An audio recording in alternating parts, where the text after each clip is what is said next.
சோம்பேறித்தனத்தினால வருஷம் 80,000 1 லட்ச ரூபா வரைக்கும் நம்ம இல்லத்தரசிகள் வேஸ்ட் பண்ணிக்கிட்டு இருக்கோம்.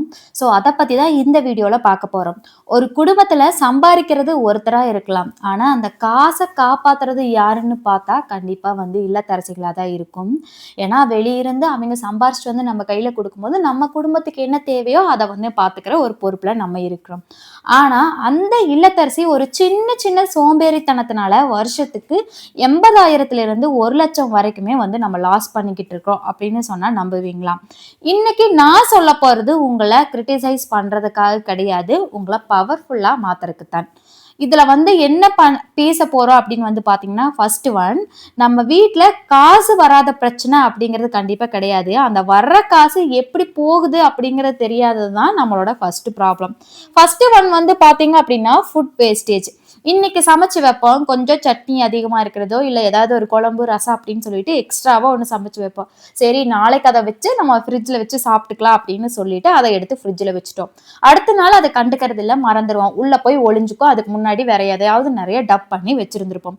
மறுநாள் என்ன பண்ணுவோம், அது டஸ்ட்பின்னுக்கு தான் போவோம். ஒன்ஸ் ஒரு டைம் பண்றது அது தப்பு கிடையாது, ஓகே நம்மளுக்கு தெரியாம பண்ணின தப்பு அப்படின்னு நம்ம சொல்லிக்கலாம். திரும்ப திரும்ப ஒரே ஐட்டத்தை நம்ம வேஸ்ட் பண்ணிட்டு இருக்கிறதுனால நமக்கு சோம்பேறித்தனம் இருக்குது தாண்டி அது நம்ம அறியாமையாலேயோ இல்ல தெரியாம நடக்கிற விஷயங்கள் கண்டிப்பா கிடையவே கிடையாது.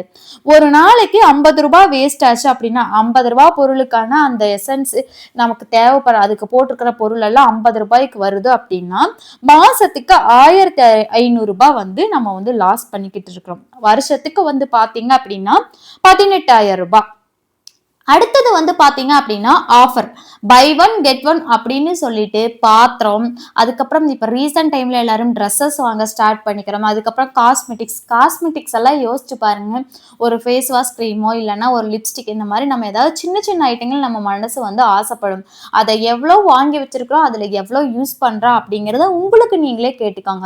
இதுல இருக்கிற ஒவ்வொரு கொஸ்டின்ஸையும் நீங்க ஒரு நோட் பண்ணி உங்களுக்கு நீங்களே கேட்டுட்டீங்க அப்படின்னாலே உங்களுக்கு நிறைய ஆன்சர்ஸ் அதுல இருந்தே கிடைக்கும். மந்த்லி ஈஸியா 2,000 ரூபாய் நம்ம லாஸ் பண்ணிடுவோம். அந்த மாதிரி ஒரு விஷயங்கள்ல வருஷத்துக்கு பாத்தீங்க அப்படின்னா 24,000 ரூபாய்க்கு பக்கம் அதுல செலவாயிரும். பிடிச்ச பாத்திரம் வாங்குறதாகட்டும், காஸ்மெட்டிக் வாங்குறதாகட்டும், இல்ல ட்ரெஸ் வாங்குறதாகட்டும், இல்ல நம்ம ஏதாவது புதுசா இருக்கு மத்தவங்க அது ஹேர் ஆயில் போடுறாங்க நம்மளும் போட்டுக்கலாம் அப்படின்னு சொல்லிட்டு, அப்படி இல்லைனாலும் இப்பெல்லாம் 100 ரூபாயில ஒரு கிளாஸ் சொல்லி தரேன், செல்ஃப் க்ரூமிங் கிளாஸ் சொல்லி தரேன், இல்லைன்னா 50 ரூபாய்க்கு இந்த கிளாஸ் கத்துக்கலாம், பேக்கிங் கிளாஸ் அப்படின்னு சொல்லி நம்ம நிறைய லாஸ் ஆயிக்கிறோம். ஏன்னா அதுக்கான காரணம் அந்த சின்ன அமௌண்ட் அப்படிங்கிறதுனால, 50 100 அப்படிங்கிறதுனால சின்ன சின்ன விஷயங்கள் தான் நம்மளை மிகப்பெரிய ஒரு லாஸுக்கு கொண்டு போய் நிறுத்திட்டு இருக்கு அப்படிங்கிறத தெரியாமையே நம்ம இந்த ஆசைகளுக்கெல்லாம் அடுப்படைஞ்சு போயிட்டு இருக்கோம். அடுத்தது பாத்தீங்க அப்படின்னா கரண்ட் பில்லுல கூட ஒரு லேசினஸ் என்னன்னு கேட்டா, எந்திரிச்சு போய் அந்த போன் நோண்டிட்டு தான் இருப்போம், எழுந்து போய் அந்த ஃபேன் ஆஃப் பண்றதுக்கு அவ்வளவு ஒரு முறை ஓடுனா ஓடிசாது. எங்காவது வெளியே போறோம் அப்படின்ட்டு எக்ஸைட்மெண்ட்ல பாத்தீங்க அப்படின்னா லைட்ஸ் எல்லாம் ஆஃப் பண்றது இல்ல, ஃபேன் எல்லாம் எதுவும் ஆஃப் பண்றது இல்ல, போட்டபடியா பூட்டிட்டு அப்படியே கிளம்பிட வேண்டியதுதான். அதுக்கப்புறம் சார்ஜ் போட்டோம்னா அந்த சுவிட்ச் ஆஃப் பண்றதுக்கு கூட நம்மளுக்கு அவ்வளவு ஒரு லேசினஸ். அப்படி பாத்தீங்க அப்படின்னா மாசத்துக்கு 700 ரூபாய் வருதுன்னா 12 மாசத்துக்கு பாத்தீங்க அப்படின்னா 8,400 ரூபாய் வருது. வருஷத்துக்கு 8,400 ரூபாய் நம்ம கரண்ட் பில்லு நமக்கு யூஸ் பண்ண தெரியாம யூஸ் பண்ணிட்டு இருக்கறனால, யூஸ் பண்ண தெரியாம இல்ல நம்மளோட லேசினஸ்னால பாத்தீங்க அப்படின்னா 8,400 ரூபாய் நம்ம செலவு பண்ணிக்கிட்டு இருக்கிறோம். நெக்ஸ்ட் ஒன் பாத்தீங்க அப்படின்னா அவுட் சைட் ஸ்நாக்ஸ். ஃபுட்டையும் தாண்டி நம்ம நிறைய விஷயங்கள் யாருக்குமே தெரியறது கிடையாது. இட்லி சாப்பிட்டோம் இல்ல தோசை சாப்பிட்டோம் அப்படின்னா ஒரு 40-50, மீறினா ஒரு 60 ரூபாயில வேலை முடியும், மீறினா ஒரு 70 ரூபாயின்னே சொல்லலாம். ஆனா காளான், அதுக்கப்புறம் இந்த நூடுல்ஸ், பேல்பூரி, இந்த மாதிரி பானிபூரி, இந்த மாதிரி நிறைய விஷயங்கள் நிறைய காசு கொடுத்து நம்ம வாங்கி சாப்பிட்றோம். ஒரு 40 ரூபாய் 50 ரூபாய்ன்னு சொல்லிட்டு அடிக்கடிக்கா அதுக்கு அடிக்ட் ஆகி என்ன பண்ணிக்கிறோம் அப்படின்னா வீட்டுல ரெகுலரா அதை நம்ம ஃபாலோ பண்ண ஸ்டார்ட் பண்ணிடுறோம். ஒரு நாளைக்கு 100 ரூபாய் அப்படின்னு போட்டா கூட 30 நாளைக்கு 3,000 ரூபாய் ஆயிடுச்சு. வருஷத்துக்கு 36,000 ரூபாய். அப்பாடா, சொல்லும் போதே தலை சுத்துது. நம்ம இவ்ளோ செலவு பண்ணி வெளிய இருக்கிற ஃபுட்டெல்லாம் வந்து நம்ம எக்ஸ்பீரியன்ஸ் பண்றோமா அப்படின்னு சொல்லிட்டு.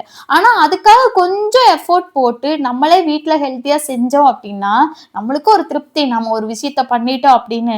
மத்தவங்க கிட்ட இருந்து நெறைய கிரெடிட்ஸ் வந்து நம்ம கிட்ட வரும். அதையும் தாண்டி வீட்ல ஹெல்த்தியா சாப்பிட்டோங்கிற ஒரு திருப்தி வரும்.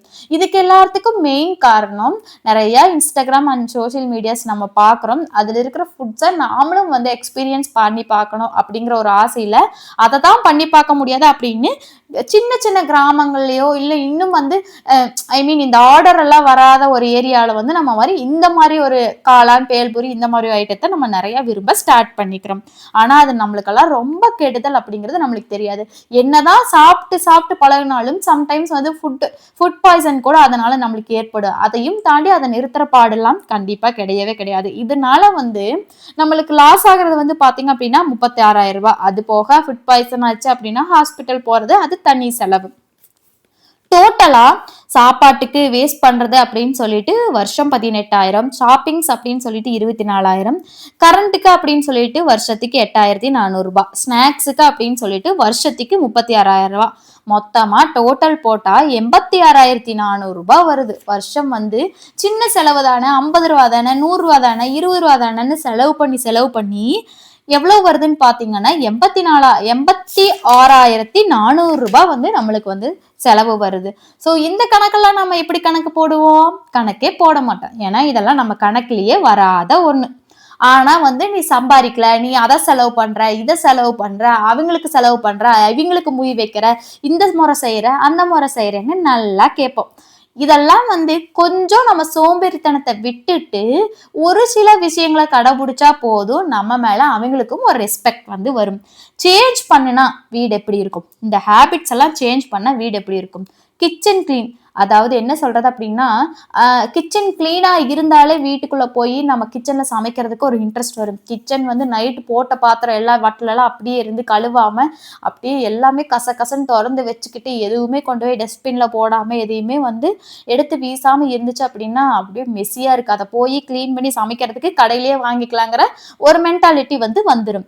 ஃப்ரிட்ஜை ஆர்கனைஸ் பண்ணி வைக்கணும். அதாவது நம்ம உள்ள வைக்கிற ஐட்டத்தை எல்லாம் ரொம்ப உள்ள தள்ளி வச்சுட்டோம், இல்ல முன்னாடி வேற ஏதாவது ஐட்டம் வச்சுட்டோம் அப்படின்னா கண்டிப்பா நம்மளுக்கு வந்து கண்ணுக்கே தெரியாது. அவசரத்துல அதை நோட் பண்ணவே மாட்டோம். ரொம்ப நாள் கழிச்சு என்னமோ வாசம் வருதுன்னு பார்க்கும் போதுதான் தெரியும் ஃப்ரிட்ஜ்ல இந்த ஐட்டம் எல்லாம் இருந்திருக்கு அப்படின்னு சொல்லிட்டு.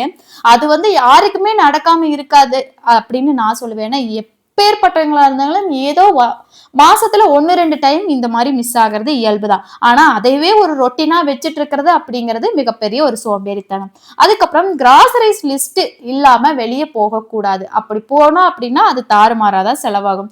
சோ நம்ம கண்ட்ரோல்ல வரணும் அப்படின்னா நம்ம ஒரு கிராசரிஸ் லிஸ்ட் வந்து கண்டிப்பா வச்சுக்கணும். அடுத்தது வந்து பாத்தீங்க அப்படின்னா சேவிங்ஸ் வந்து விசிபிள் ஆக்கணும். ஒரு வருஷத்துக்கு 80,000 சேவ் பண்ணுனா அதை நம்ம என்ன பண்ணலாம்? கோல்டு, இல்லைன்னா எமர்ஜென்சி ஃபண்டு, இல்லைன்னா கிட்ஸுக்கு ஸ்கூல் ஃபீஸ் டென்ஷன் இல்லாம கட்டலாம். இந்த மாதிரி சில விஷயங்களை நம்மளை கமிட் பண்ணிக்கிட்டோம் அப்படிங்கும் போது அந்த செலவுகளை எல்லாம் கொஞ்சம் குறைக்க பார்க்கலாம். இல்லை அப்படிங்கும் போது நமக்கு பிடிச்ச விஷயங்களை நம்மளுக்கு செய்யறதுக்காகவாது கொஞ்சம் சேவ் பண்ணலாம் அப்படின்னு சொல்லலாம். அடுத்தது வந்து பாத்தீங்க அப்படின்னா ரெஸ்பெக்ட்.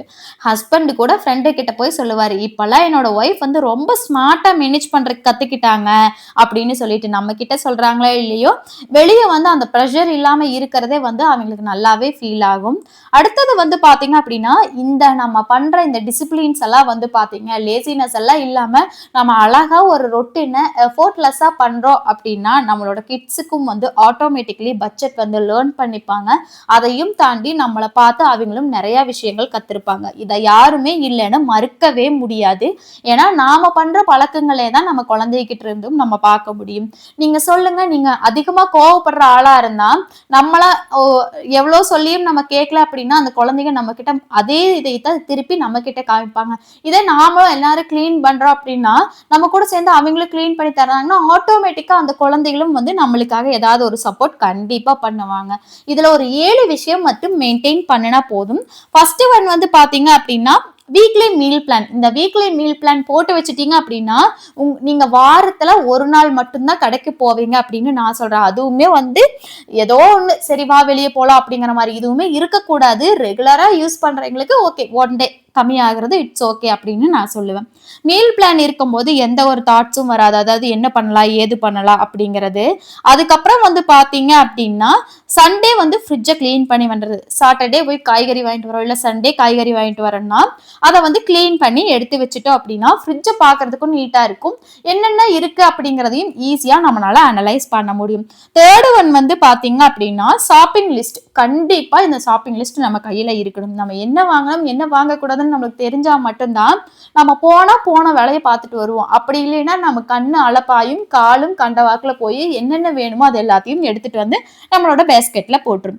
15 மினிட்ஸ் டெய்லியும் கிளீன் பண்ணுங்க. அதுவே போதும், அதுவே மிச்சம் அப்படின்னு சொல்லுவேன். எக்ஸ்ட்ராவா என்னென்ன பொருளாலும் எங்க செதறி கிடக்குதோ அதையெல்லாம் எடுத்து இருந்திருந்த இடத்துல வச்சுட்டு பெட்ரூம் கிளீன் பண்ணிட்டு மேனிட்டரியா நம்ம செய்யற வீடு கூட்டி வெசல் வாஷ் பண்ணி வச்சுட்டு துணிகளை எல்லாம் துவைக்க போட்டுட்டாலே போதும்.